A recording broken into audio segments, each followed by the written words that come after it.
जितेंद्र जी, सबसे पहले आपको बहुत बहुत मुबारक हो और आज आपका कैलेंडर लॉन्च हुआ है। जी। एक पत्रकार होने के साथ साथ आपने खुद का कैलेंडर भी लॉन्च किया, क्या कहना चाहेंगे इस पर? आज राजस्थान प्रेस क्लब के सानिध्य में मेरा दूसरा कैलेंडर लॉन्च हुआ है।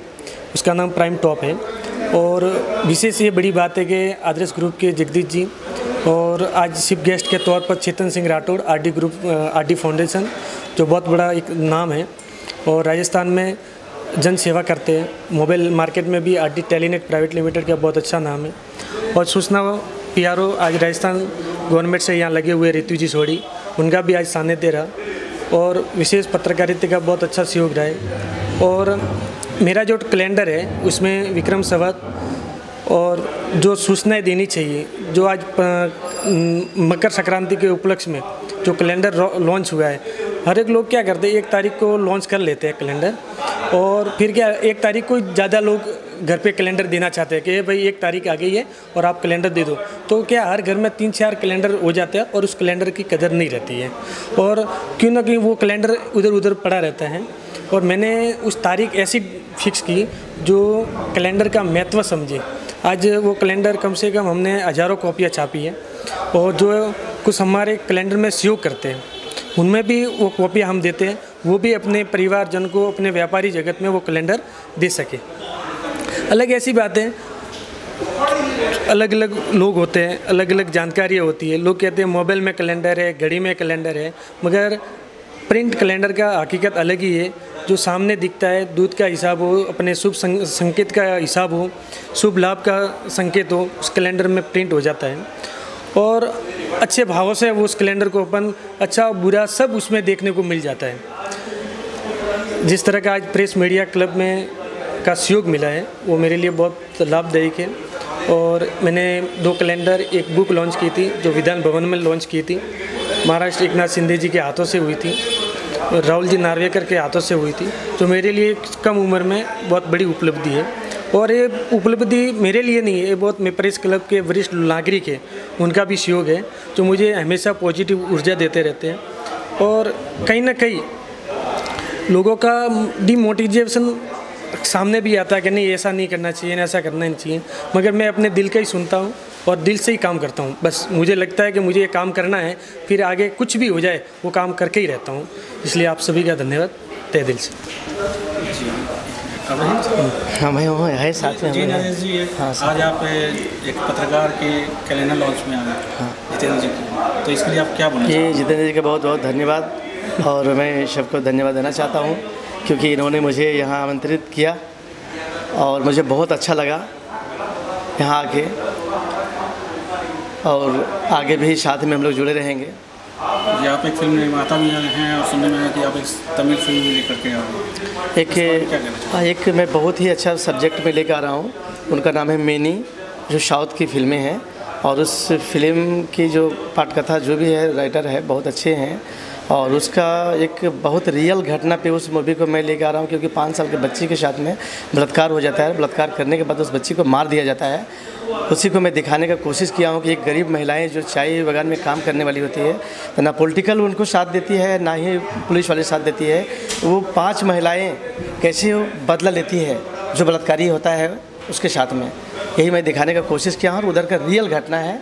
और मैं चाहूँगा कि इस फिल्म को सब लोगों ने देखें बनने के बाद में और ये 2024 में मेरा ये बन के रेडी हो जाएगा और जब होगा तो खुद ही मीडिया के थ्रू, आप लोगों के थ्रू पता चल ही जाएगा। जितेंद्र जी के बारे में क्या बोलना चाहेंगे? और जितेंद्र जी बहुत अच्छे इंसान हैं और इनके साथ में मैं जुड़ के रहना चाहता हूँ और हम लोग हमेशा चाहूँगा कि हमारे जितने भी प्रोग्राम में हो, जो जितना भी शूटिंग करूँ यहाँ से लेके साउथ से लेके राजस्थान तक, तो सब में ये हमारे साथ शामिल हो। ये पेशे से लेखक भी किताबें भी लिखते, क्या आपकी किताब को क्या आप फिल्म बनाना चाहेंगे? बिल्कुल बनाना चाहेंगे।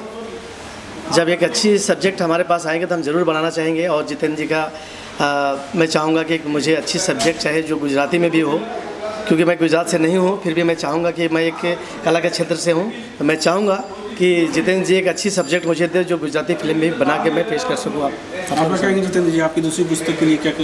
मैं पुस्तक तैयारी फुल चल रही है और नई पुस्तक आते ही ऐसा ही कोई कार्यक्रम होगा और आपके सानिध्य में कार्यक्रम होगा और ऐसी बुक बनाना चाहेंगे जो लोगों से दिल कनेक्ट हो। मन से मन कनेक्ट हो और ऐसा सुकून मिले कि कुछ ना कुछ पड़ा है जीवन में तो कुछ ना कुछ भावुक हो। जिसका मन भावुक नहीं होता है ना, तो मैं समझता हूँ कि मुश्किल है और ज़माना चलना मुश्किल है। जिसका कठोर दिल है वो कोई काम का नहीं है। भावुक हो जाओ और अच्छी सेवा करो। जय हिंद, जय भारत। जय हिंद। आप लोग के एक मिनट, जैसे काम कोई करते नहीं है कि जब इंसान किसी को कहीं पैसा दिखता है वही काम करते हैं। ये जितेंद्र जी हैं जो लगता है कि लोग टांग के रखेंगे और लोगों को काम होगा। तो इस तरह से इसमें टेक्नोलॉजी की दुनिया में इस चीज़ में ध्यान दे रहे हैं, तो बहुत अच्छी बात है। प्रेस क्लब की जो कमेटी मेंबर्स है जितेंद्र सिंह राठौर, उनके द्वारा वर्ष 2024 का एक कैलेंडर निकाला गया है जिसका आज विमोचन होगा। तो आज हमारे बीच में यहाँ उपस्थित है आदरणीय चेतन सिंह जी राठौर, जो कि आरडी ग्रुप और आरडी फाउंडेशन के डायरेक्टर है। चेतन सिंह जी के लिए एक बार तालियां बजाइए। इसके साथ ही हमारे बीच में अब विराजमान है रितु जी सोढ़ी, जो कि राजस्थान सूचना केंद्र की यहाँ मुंबई की जनसंपर्क अधिकारी है। आपके लिए डबल तालियां बजाइए। इसके साथ ही हमारे बीच में विराजमान है हमारे राजस्थान प्रेस क्लब के जो फाउंडर का है, और अधिकांश तो हमारे सदस्य इनको राष्ट्रपति कहते हैं और इसलिए कहते हैं कि सबसे ज़्यादा काम करते हैं और परफेक्ट काम करते हैं। तो ये तीनों की उपस्थिति में हम आज ये राजस्थान प्रेस क्लब के तत्वाधान में जो कैलेंडर का विमोचन समारोह है उसका हम विधिवत अभी शुभारंभ करेंगे। इसके साथ ही हमारे बीच में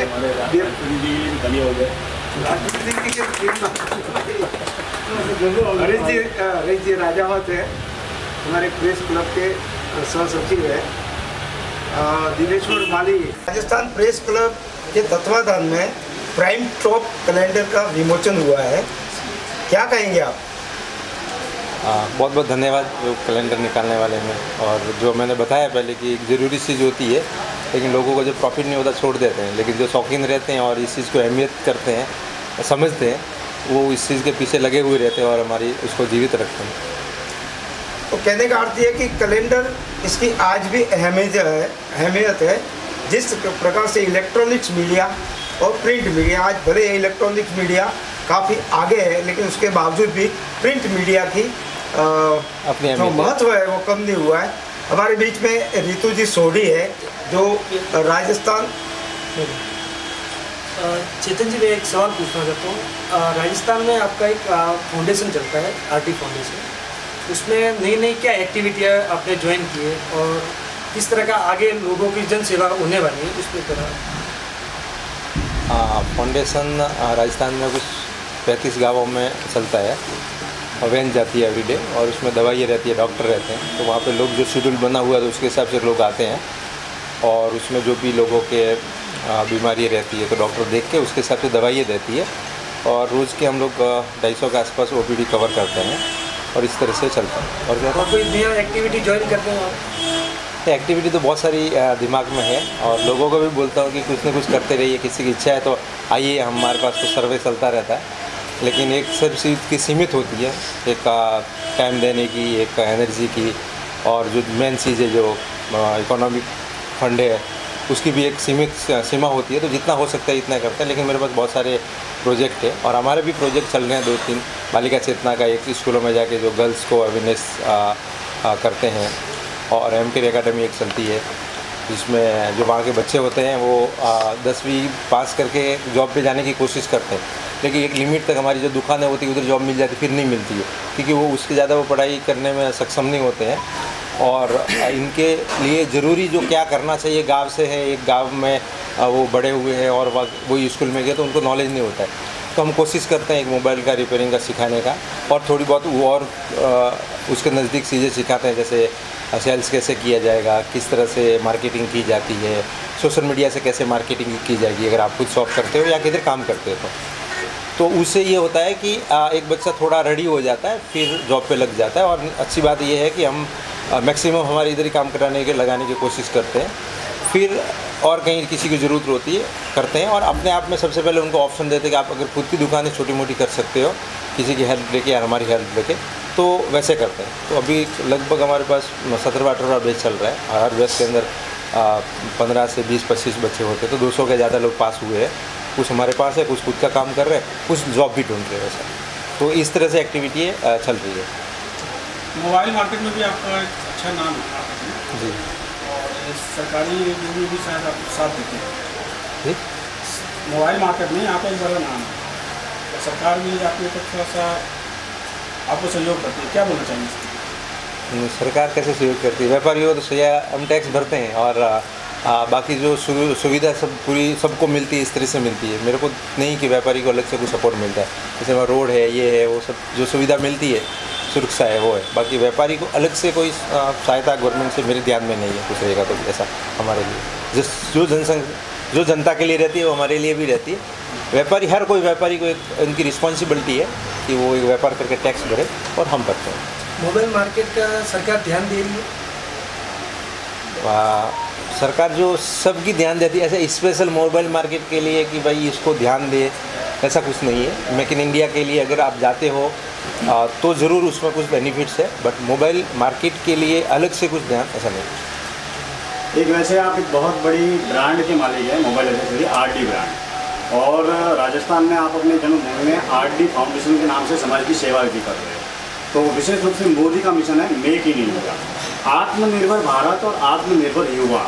तो आप एक स्वयं युवा बिजनेसमैन होने के नाते, जो महानगर मुंबई हो या कर्मभूमि हो, मारवाड़ हो, मेवाड़ हो, राजस्थान हो, जो नई पीढ़ी के लोग जो स्कूल कॉलेज से पढ़कर बिजनेस में आ रहे हैं, तो उनको एक ब्रांड के आप बहुत बड़े मालिक होने के नाते, एक युवा बिजनेसमैन होने के नाते, उनको बिजनेस में प्रोग्रेस करने के लिए और अपनी लाइफ कैरियर में सक्सेस बनने के लिए ये कौन सा ऐसा मूल मंत्र आप देना चाहेंगे? हाँ, सबसे पहले तो मैं उनको ये बोलना चाहूँगा कि आप एक कहीं जॉब पे रहिए, अच्छे से बिज़नेस को समझ लीजिए, सीख लीजिए कि बिज़नेस है ना कोई सीधी चीज़ नहीं है, उसमें बहुत सारे अलग अलग फैक्टर हैं। और ये ना मेरे हिसाब से बिज़नेस सीखने जैसा नहीं है, समझना पड़ता है कि आप थ्योरी कोई बुक से पढ़ के कोई बिज़नेस नहीं कर सकता है। तो पहले आप समझ लीजिए, फिर थोड़ा पैसा भी कमा लीजिए जैसे सैलरी से है। देन अगर हम बात करते हैं स्पेशल जो हमारे साइड से लोग आते हैं, जो अपना जो मारवाड़ी समाज है वो, उनके लिए, बाकी लोगों के हर आदमी के लिए एक अलग अलग पैरामीटर्स होते हैं।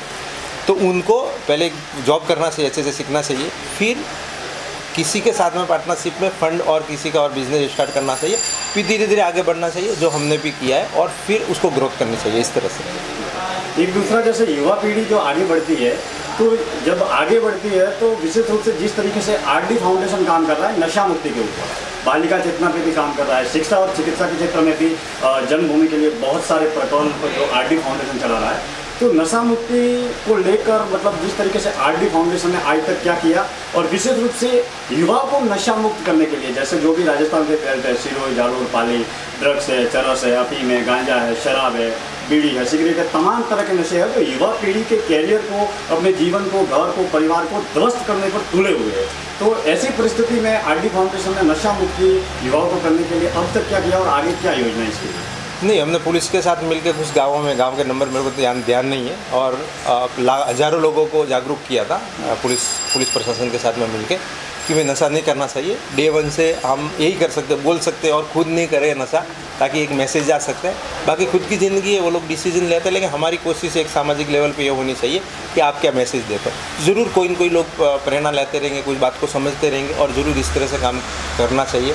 पर आप बोल रहे हो कि गाँव में इस तरह से ये जो काम है, मैंने बीच में बहुत पहले एक सतगुरु की स्पीच सुनी थी, उन्होंने ये बताया था कि आप क्या करना चाहते हो आप मत सोचिए, आप वहाँ देखिए कि क्या ज़रूरी चीज़ है और आप कितना करने चाहते।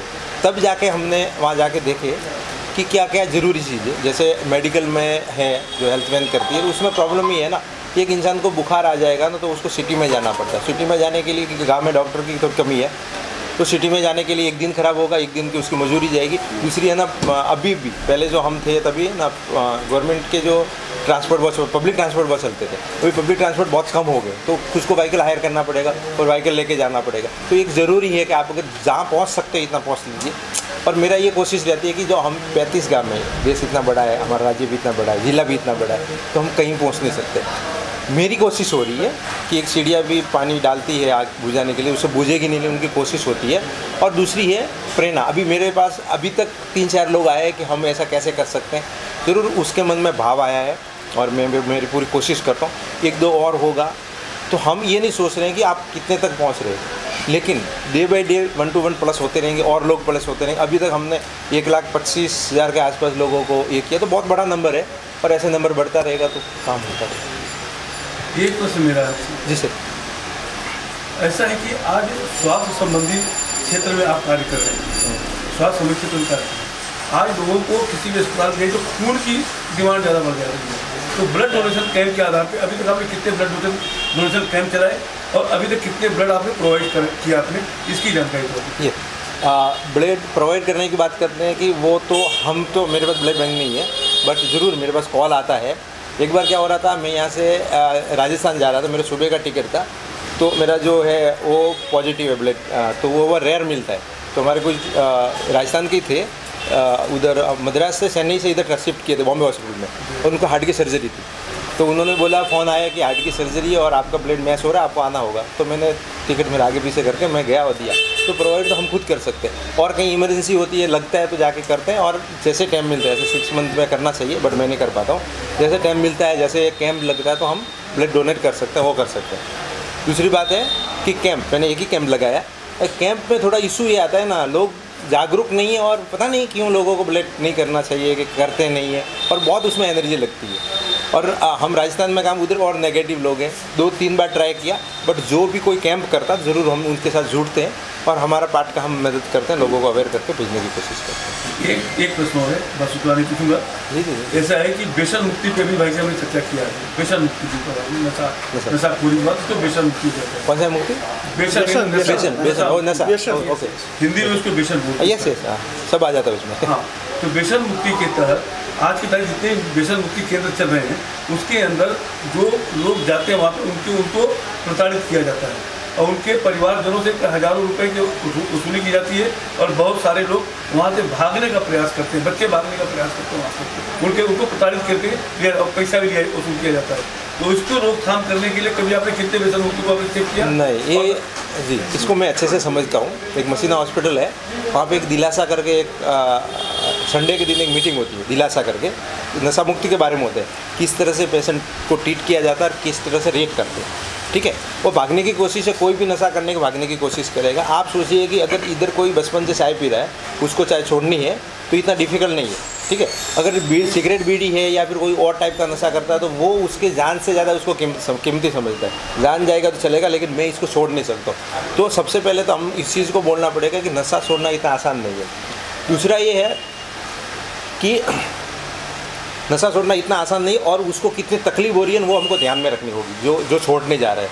ठीक है, और अभी जब वो कोई रिहब सेंटर में जाएगा तो उसको नशा नहीं दिया जाता है तो उसको किस तरह से तकलीफ होती है, इस तरह बात। अगर आपको बहुत लोग सुसाइड करने की कोशिश करते हैं, मतलब वो जान देने को रेडी है लेकिन उसको कोई भी हालत में नशा चाहिए करते, तो मैं रिहब सेंटर से अच्छे से थोड़ा जानता हूँ और मैंने कोशिश भी की है। तो भागने के लिए नेचुरली करते हैं, लेकिन 2 महीना उनको रखेंगे, 1.5 से 2 महीना, फिर वो कितना प्यार से आएगा और सब चीज़ को एक्सेप्ट कर लेगा। इसके बॉडी में जो जहर है इतना टाइम से, जो अलग अलग टाइप से जब रहते हैं, जो भी नशा करते हैं, उसको निकालना इतना आसान नहीं है। तो मेरे हिसाब से टॉर्चर करने वाले कौन है पता नहीं, लेकिन मैं मसीना हॉस्पिटल को उसको अच्छे से 2 महीना में गया हूँ कुछ रीज़न से, और वो उसको स्टडी किए, और वहाँ लोग चिल्लाते हैं, रोते हैं, सर फोड़ते हैं, लोगों को अंदर रखते हैं, इस तरह से होते हैं। हमको लगा टॉर्चर है, लेकिन वो बच्चे को कैसे हम दवाई पिलाने के लिए ज़बरदस्ती करते हैं। आई थिंक इस टाइप का है। अगर और कोई आपके ध्यान में रहेगा तो मेरे को बताना। जानकारियाँ उपलब्ध करवाते हैं। ये हमारे अभी सोशल मीडिया काफ़ी ग्रुप्स बनाए गए हैं जो हमारा डिपार्टमेंट है उसके थ्रू, क्योंकि आजकल सबसे ज़्यादा डिजिटल मीडिया चल रहा है और जितनी जल्दी उससे सूचनाएं पहुंच सकती हैं उतना थोड़ा मतलब हर मिनट पे आपको नई जानकारी मिलती है।